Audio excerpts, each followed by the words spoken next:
أيها الأبناء، احفظوا هذه الجملة: من عاش خادما تحت قدم أمه عاش سيدا فوق رؤوس قومه. من عاش خادما تحت قدم أمه عاش سيدا فوق رؤوس قومه. عباد الله، القرب من الوالدين قربة، والبعد عنهما مسخطة. لا بد أن نعلم أن كل بيت فيه أنفاس الوالدين فهو بيت رحمة وحنان. الوالدان أفنيا الأعمار وأنفق الأموال علينا صغارا، تعلقت قلوبهم بنا كبارا، حتى إذا احدودب منهم الظهر وتقاربت الخطى وارتعشت الأطراف وأنهكتهما الأمراض وزارتهما الأسقام وابيض منهما ما كان أسودا واسود منهما ما كان أبيضا واشتد منهما ما كان لينا ولان منهما ما كان مشتدا، تعقلهم الشعرة ويتعثرون بالبعرة، يجازون بعد ذلك كله بالإعراض والنكران.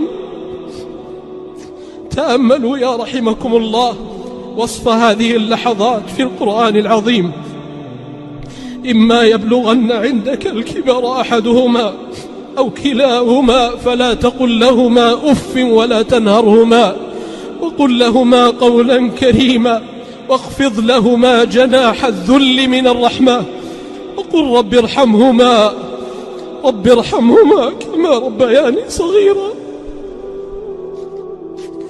رب ارحمهما كما ربياني صغيرا.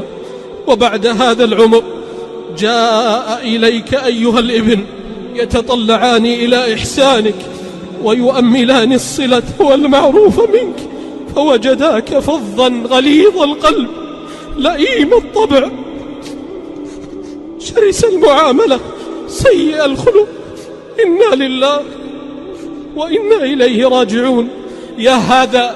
يا هذا إنه لا يقابل الإحسان بالإساءة إلا اللئام، ولا يقابل الجود والكرم بالإهانة إلا الطغام. وربي لا يفعل ذلك إلا من غلبت عليه شقوته وأعماه شيطانه وأضله هواه. أما علمت أيها المسكين أن رضا الله في رضا الوالد؟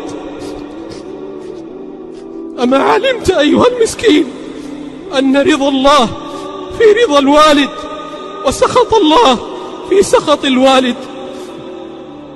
والله وبالله وتالله إن الخير كل الخير في الوالدين المسنين. إن الخير كل الخير في الوالدين المسنين. قال صلى الله عليه وسلم: الخير مع أكابركم، الخير مع أكابركم. وفي رواية: والبركة مع أكابركم.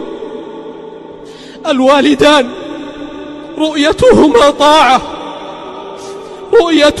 طاعة وحديثهما قربة ودعاؤهما بركة وطاعتهما حسنة. أيها الأبناء، أدخلوا السرور إلى قلوب والديكم قبل أن يدخلوا قبورهم.